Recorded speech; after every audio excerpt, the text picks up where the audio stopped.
Hi guys, welcome back to my channel, and today's video is going to be about how did I manage to save money for my tuition fee and other expenses. So I'll be taking you to different places to show you where did I exactly save the money.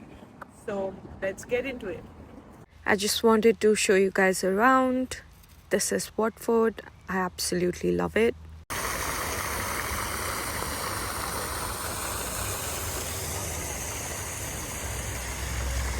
So before I take you to the places where you could save money, I would like to segregate the monthly expense as an international student you would bear. So major part of your expense would go in accommodation, travel and grocery. For accommodation, I would suggest you should look for a family house where you have a shared bedroom with someone, or either a box room. Like for me, I chose a box room and it cost me £350 for a month, including all the bills. So it was pretty reasonable, and I was sharing with a family. And make sure there's not a lot of people, because then it would be illegal because it's subletting, right? So the house shouldn't be filled with a lot of people, because again that's going to be illegal and it might put you in an illegal situation. So that's there. And the maximum rent for a single room is I think 450 or 500. It depends on the area. And how you can get these rooms is through Facebook groups. The major part of the communication in UK goes through Facebook groups, because there are groups like, for example, I live in Watford, so you can search for Indians in Watford, Nepalese in Watford, or Watford community, and then you can just post that, hey, I'm looking for a room and I'm a student, something like that. Then you'll get a lot of messages coming to your profile that we have a room available. So that's how you can save your money. So £350 or £400 maximum goes for your rent. Second thing is for the transportation. Again, I said live in an area which is pretty close to your university, so that you don't have to pay a lot.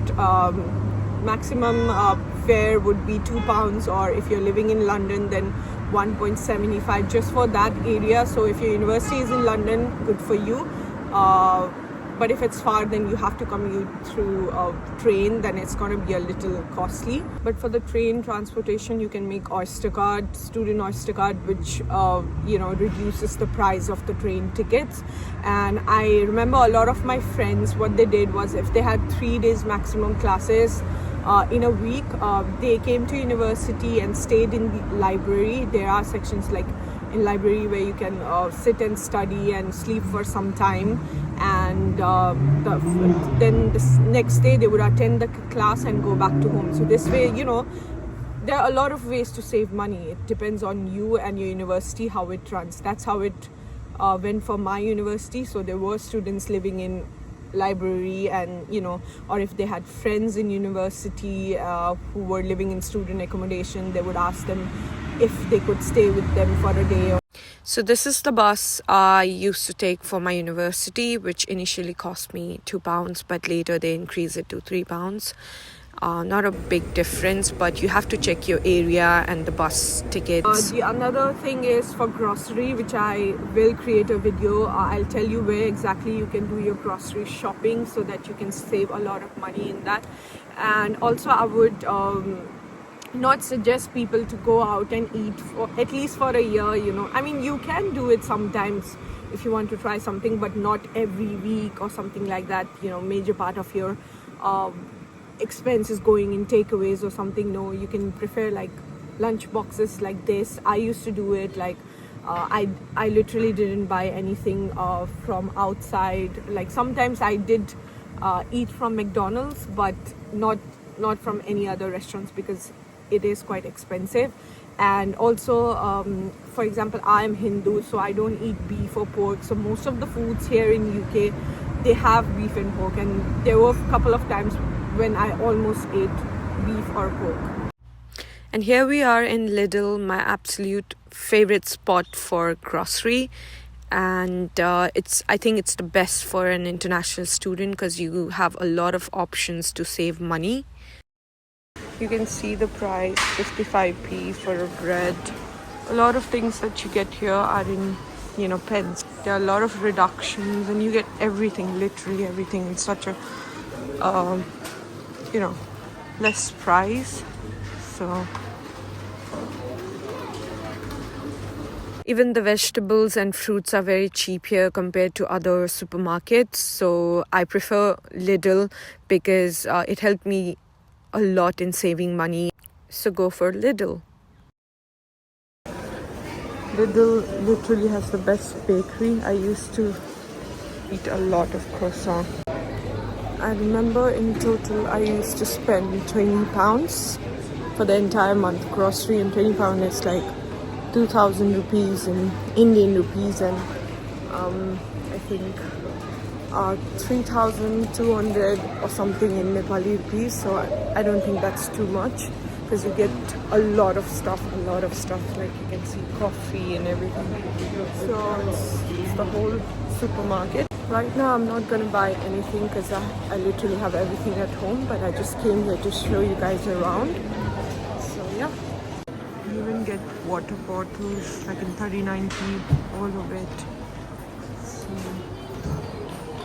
literally everything, so cheap. I couldn't stop myself from buying bakery from Lidl because it's the best, and it didn't cost me too much. You can see it in the bill. And the next thing is job, because of course if you don't have job you wouldn't be able to manage your expenses, right?